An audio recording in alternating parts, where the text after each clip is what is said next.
네, 강펀치 강영석 변호사 모시겠습니다. 변호사님 어서 오세요. 네, 안녕하세요.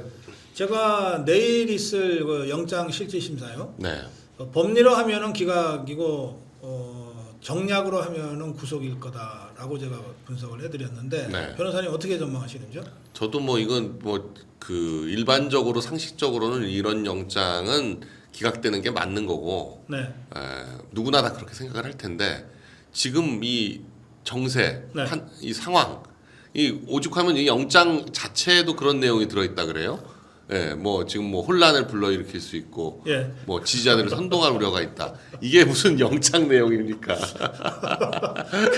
아니 일제 때 예비 검속이라는 게 있었어요. 딱 보기에 불안해 보이면 일단 잡아 넣어놓고 보자 네. 이건데 네. 지금 그거죠.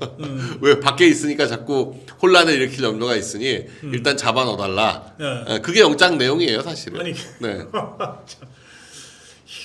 하여튼 그런데 이것들이 또 그 윤석열 대통령 변호인단을 네, 협박을 하고 있어요. 예, 협박하고 있는데 네. 그 보니까 그 영장에 그런 내용이 있다면서요.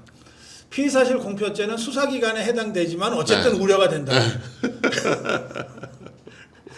그러니까 변호인들이 그 영장을 등사를 해서 네. 뭐 하여튼 복사를 해가지고 언론사에다가 알렸다거나 네. 뭐 일반인한테 알리면 이게 무슨 죄가 됩니까?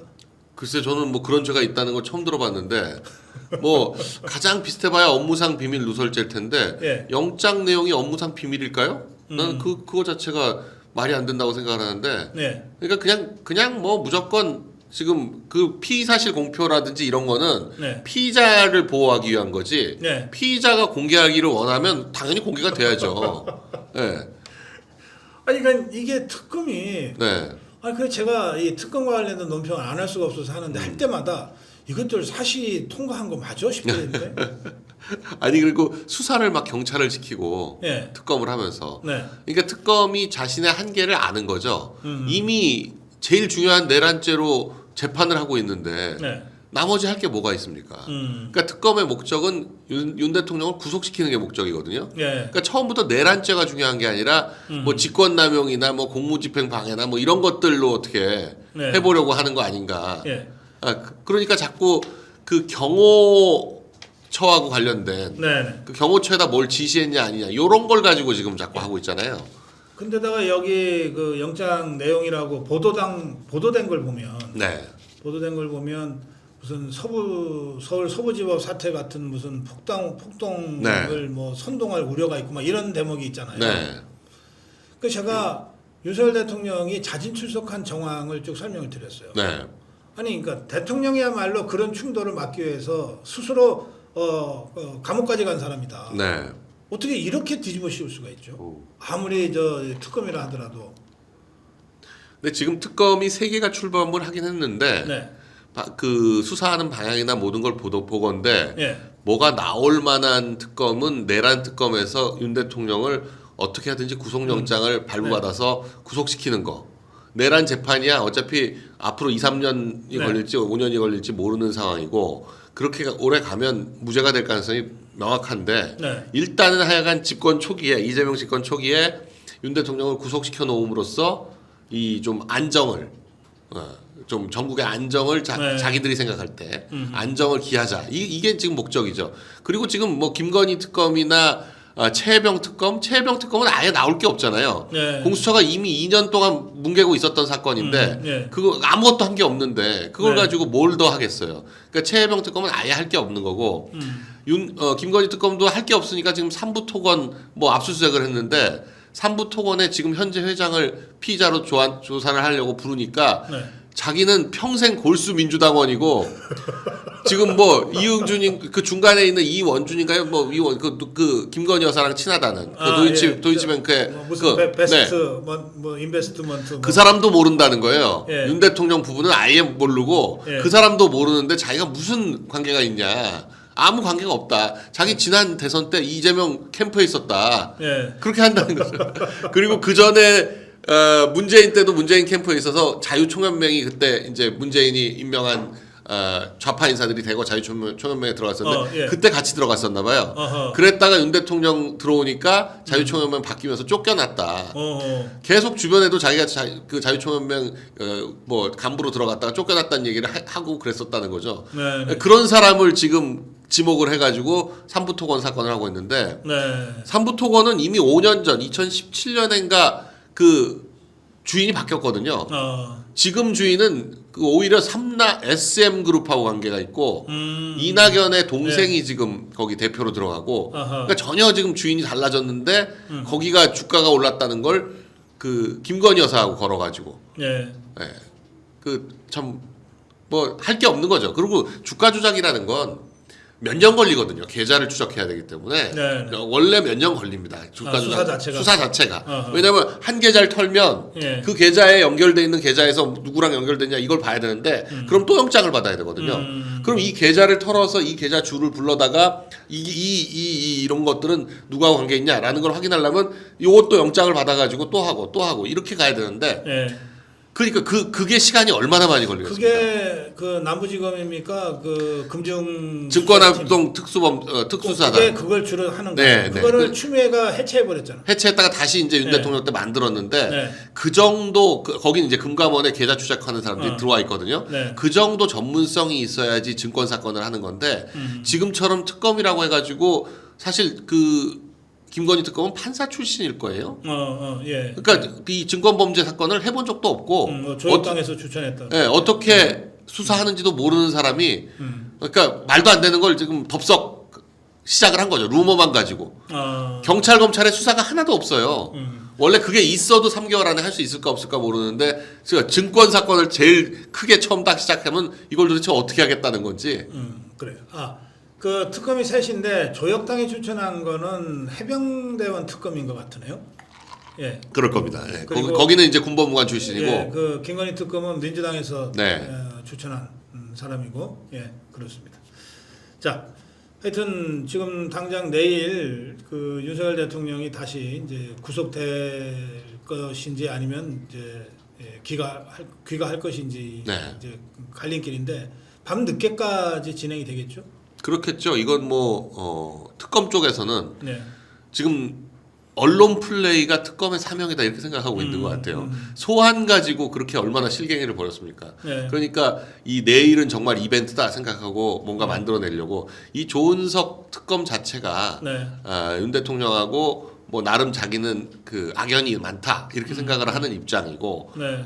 이 특검을 아주 그냥 자신의 뭔가 그 박영수 특검처럼 네. 자신의 뭔가 그 인생의 어떤 이벤트로 만들려고 하는 티가 역력해요. 그 박영수 때도 그런 얘기가 많았어요. 정치권에서는. 네.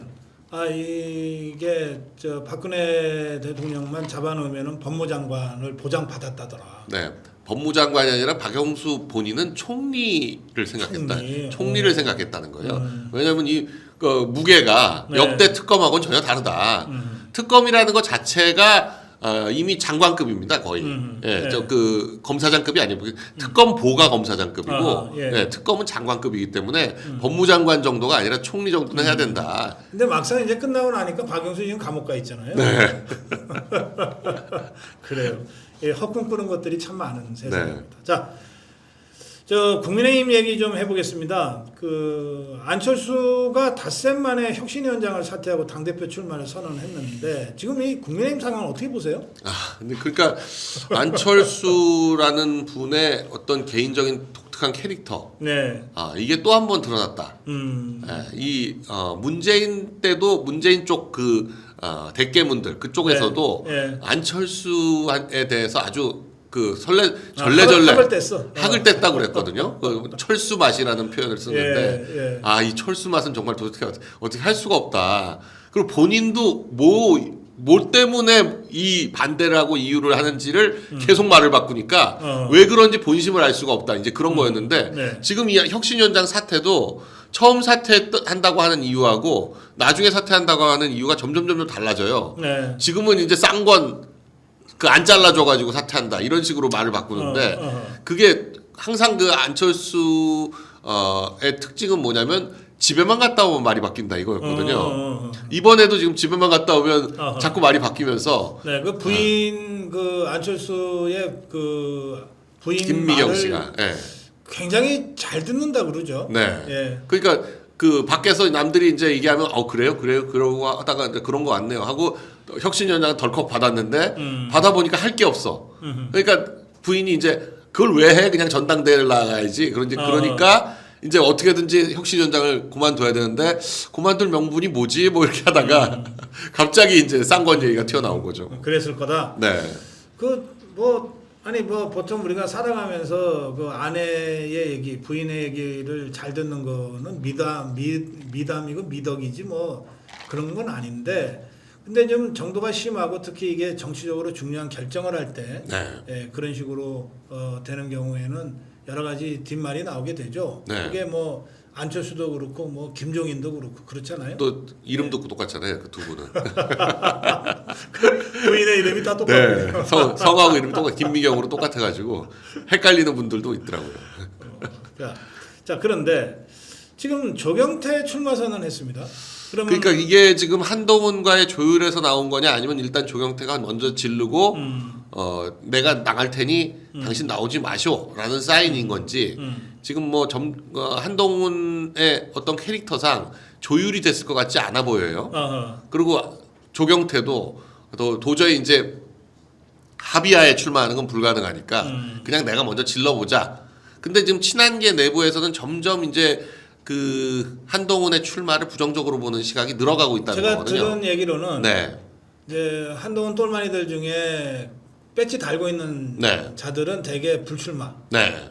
불출마고 배지 안 달아서 한동훈이가 대표라도 해야 뭐 또 당직이라도 얻어 걸릴 네. 원애들은 다 출마. 네. 이런 식으로 갈등이 있다는 건데 네. 그럼 이제 조경태가 한동훈이하고는 합의가 안 됐을지 몰라도 한동훈 똘마니들 중에 배지 달고 있는 자들이 뭐 10명 가까이 그들하고 얘기해보니 예. 당신이 먼저 나간다고 해야 여기서 그런 맥락이 좀 있는 네. 것 같죠? 네. 왜냐하면 뭐 박정훈이니 뭐니 이런 아직 친한 게 남아 있는 네. 그런 사람들은 그 방송 같은 데 나와서 계속 분명히 안 나온다 그러면서 바람을 잡거든요. 아하. 네, 그런 걸로 봐서는 의원들은 안 나갔으면 하는 바람인 것 같아요. 네. 네, 너무 뭐 상습 출마에 상습 패배 이게 뭐 정치 시작하기도 전에 끝나는 그런 효과를 가져오잖아요. 차라리 내년에 어디 보궐선거 나오면 그거라도 나가자 뭐 이런 식의 대안을 얘기하는데 내년에 보궐선거 나올 만한 데가 지금 인천 계양 하나가 확실한데 나머지는 지금 불투명하니까 네. 그러니까 한동훈 입장에서도 어디 광주나 네. 전라남도 쪽에 없나? 보궐선거. 인천 계양만 하더라도 거기랑 비슷하죠 뭐. 네. 알겠어요. 자, 그럼 요거는 조금 지켜보되 제가 보기에는 불출마 쪽으로 가게 되지 않을까 싶어요. 이게 네. 정치판이라는 게 묘해서 네. 먼저 지르면 그게 기정사실화돼 버리니까 네.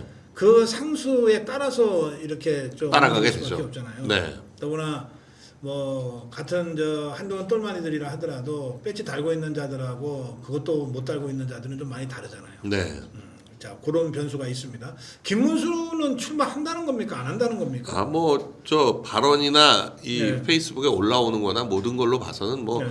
출마는 기정사실화 돼 있는 것 같고 오히려 이 송원석 원내대표 네. 지금 비대위원장을 이 밀어 올릴 때부터 네. 뭔가 약속이 있는 것이 아닌가 하는 느낌이 들 정도로 지금 이 흐름이 김문수 전 장관이 생각하는 대로 가고 있는 게 아닌가 국힘 내부가요. 그래요? 그렇게 보여져요. 이 8월 중순으로 지금 전당대회 날짜는 거의 지금 확정을 지어가고 있는데 네. 아마 이제 뭐 그 장소 예약이라든지 뭐 이런 거에 따라서 하루 이틀 달라질 수는 그렇죠. 있지만 예. 지금 그렇게 지금 거의 확정을 하고 있고 네. 그러면 지금 현재 비대위는 이제 한 달 하는 거잖아요. 한 달하고 한 주 더 하는 거잖아요. 네. 그리고 비대위의 멤버들이 다 뭐 영남 일색이고 대부분 그런데도 그냥 넘어가는 건 그냥 그야말로 전당대회 관리위원회다.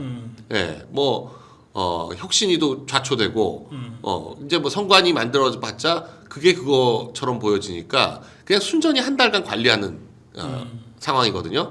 그러니까 지금 김문수 장관으로서는 지금 6월 한 달 김용태 비대위원장 그 당직자들이 전부 사퇴했는데도 네. 혼자서 버티면서 한 달을 버텼잖아요. 네. 그리고 지금 이 비대위도 그냥 관리형 체제로 이렇게 있으면서 2달 반 동안의 권력 공백기 그리고 이 2달 반 동안 이 사실상의 이 민주당의 독주를 그냥 허용해주는 그런 건데 그런 시기를 보내고 그렇게 명분이 쌓여야 본인이 돌아올 수 있는 그런 명분이 된다라고 생각하는 게 아닌가 싶어요.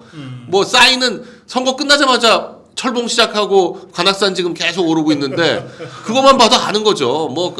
다 새로운 시작이다 그러는데 새롭게 시작할 게 뭐가 있어요 지금 당권밖에 없죠. 그리고 이제 내년 지방선거 이기려면 내가 잡아야 된다 이런 뭐 논리를 지금 개발하고 있겠죠. 그래요. 알겠습니다. 자, 조금 다른 문제 한 가지 마지막으로 좀 짚어보겠습니다.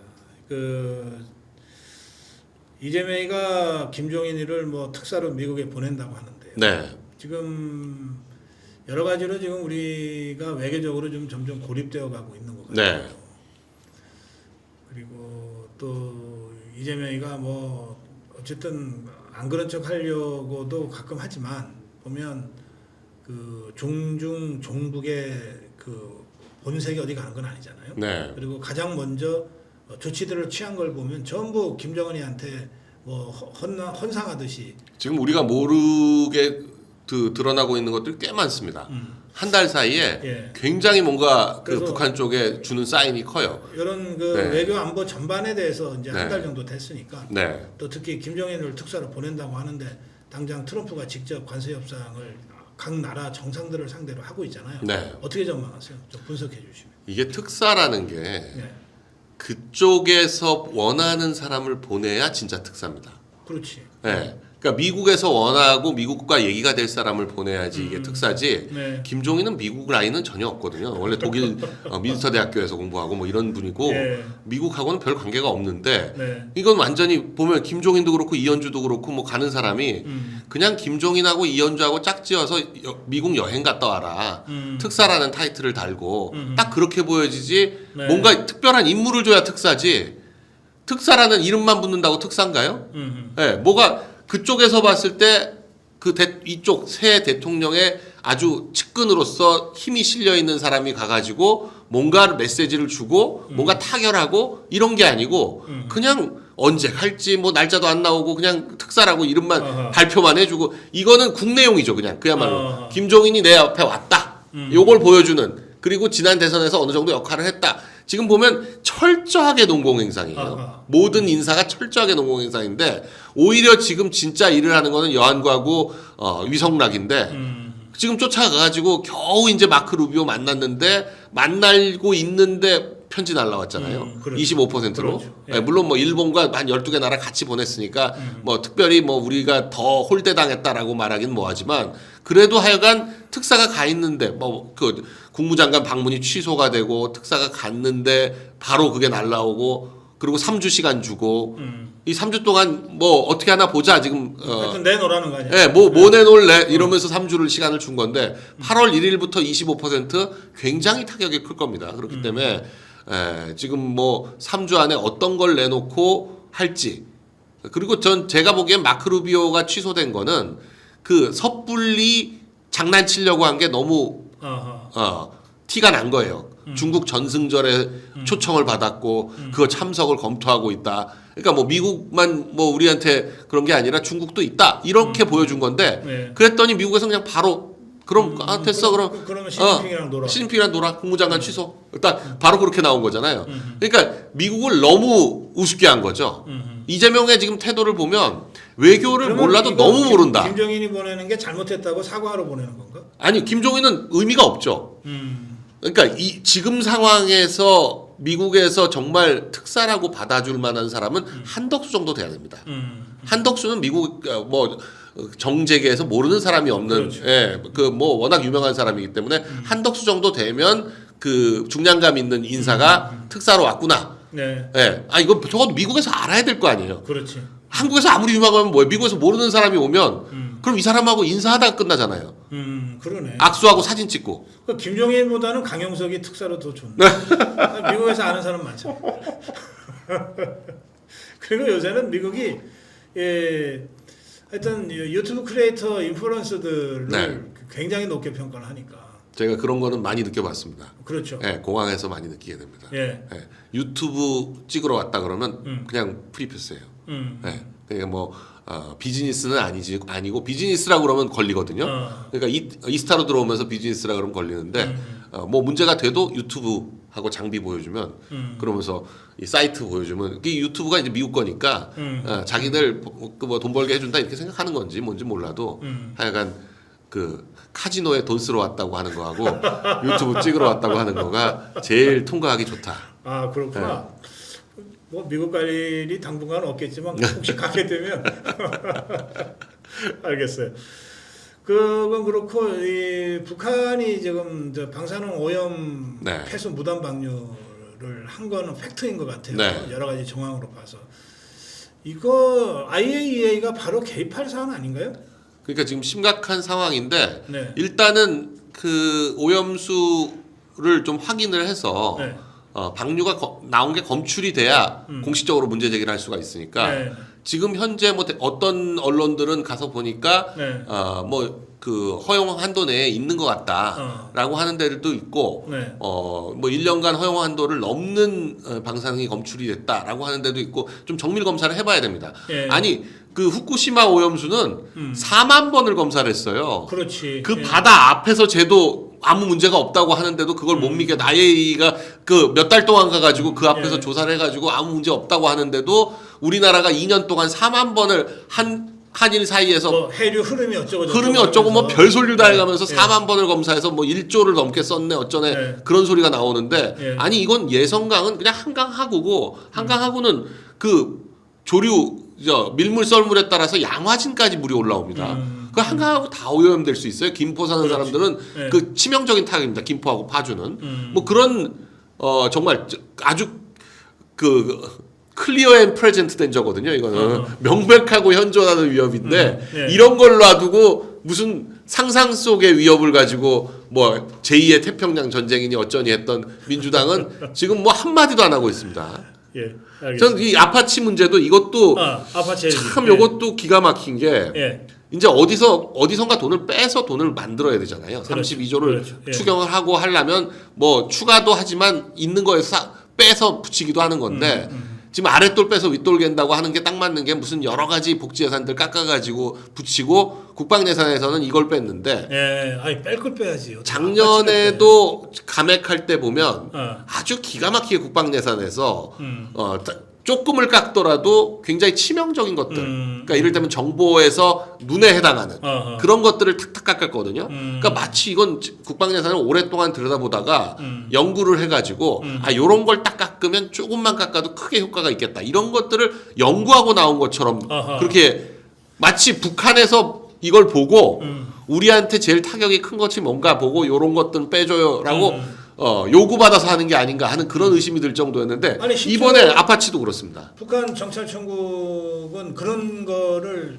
계속 하잖아요. 계속 연구하죠. 네, 우리 국방 예산 분석하고, 분석하고 그중에 어떤 것들. 자기들한테 치명적인 위협이 될 게 어느 쪽인지를 다 알고 있는 거 아니에요? 그걸 이제 우리보다 그쪽이 더 잘 알잖아요. 자기들이 뭐가 약하고 뭐가 강한지를 아니까 네. 자기들한테 유리할 것들을 깎아주는 건데 그러니까 그쪽에서 마치 요구받아서 하는 것처럼 이렇게 깎는데 지금 아파치도 그렇거든요. 지금 북한이 계속 탱크 전력을 새롭게 강화한다 그러고 있는데 네. 아파치가 있으면 탱크 한 100대 200대 늘려봐야 별 의미가 없어요. 그 아파치 별명이 탱크 킬러예요. 하나가 날면 16대를 커버를 합니다.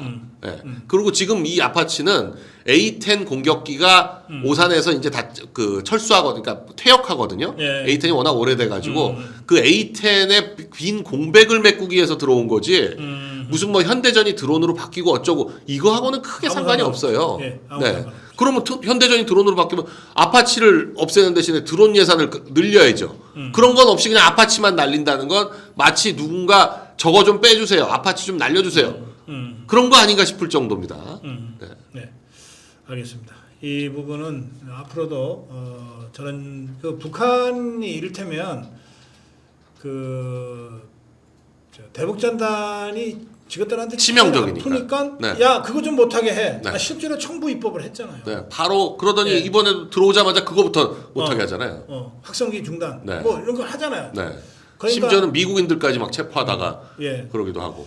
거의 청구입법 수준의 법을 할 정도로 종북 주사파들이 저랬으니까 네. 국방 예산은 우리가 잘 몰라서 그렇지 네. 그런 것들이 뭐 곳곳에 있을 거다. 네. 예, 그렇게 우리가 좀 제대로 한번 분석할 필요가 있겠습니다. 그러니까 추경을 하는 이유가 네. 돈을 주기 위해서 하는 것도 있지만 있는 예산 중에서 눈에 가신 것들을 깎기 위해서 하는 것도 아닌가 하는 의심이 들 정도입니다. 그렇죠. 이거는 네. 어쨌든 지금의 예산은 윤석열 정부 때 만든 어쨌든 거니까. 작년 12월에 통과가 된 거니까 네. 그때는 이런 짓까지는 함부로 못했을 거예요. 네. 근데 이제 지것들이 권력 잡고 추경이라는 형식을 통해서 한편으로 나눠주는 것처럼 하면서 예산을 한편으로는 그러니까 나눠주는 거에 집중시키고 이쪽에선 이걸 깎는 거죠. 알겠습니다. 자 마무리 한 말씀 듣겠습니다. 네, 지금 윤 대통령 영장 때문에 마음이 다들 무거우실 것 같고 또 그리고 뭐 자유대학이라든지 몇몇 군데에서는 서초동에서 계속 집회를 이어가고 있는 상황인데 뭐 바람은 하여간 내일 영장이 기각이 돼서 대통령이 하여간 그 자유의 몸으로 좀 재판을 받아야 된다 이런 바람은 굉장히 강하지만 네. 참 뭐 우려가 됩니다. 지금 상황에서 뭐 영장이 기각될 거다라고 쉽게 전망하기 어려운 상황이기 때문에 우려가 되고 뭐 여러 가지 지금 정권 그 초기에 어려운 상황이지만 우리 자유파 시민 여러분들 용기를 잃지 마시고 또 이제 뭐 시간이 흐르면 흐를수록 이 민주당 이재명 정권의 무능 그리고 문제점 또 이번 이 인사가 또 완전히 농공행상으로 치러짐으로써 예. 이 농공행상의 문제는 뭐냐면 불만을 갖는 사람이 반드시 생기는데 그렇죠. 지금 민주당 내에서도 불만 갖는 사람들이 굉장히 많아진 것 같아요. 네. 너무 노골적이어가지고 그래서 여러 가지 문제점들이 드러나면 드러날수록 오히려 이제 그 내년 지방선거에 어떻게 우리가 이 좀 회복할 것이냐 이런 것들을 이제 차분히 준비하면서 네. 기획하는 시간으로 만들어 가야 될 것 같다 이런 생각을 해봅니다. 예. 네. 예, 오늘 강펀치 강영석 변호사와의 대담은 여기서 마무리하겠습니다. 변호사님 고생하셨습니다. 네, 감사합니다.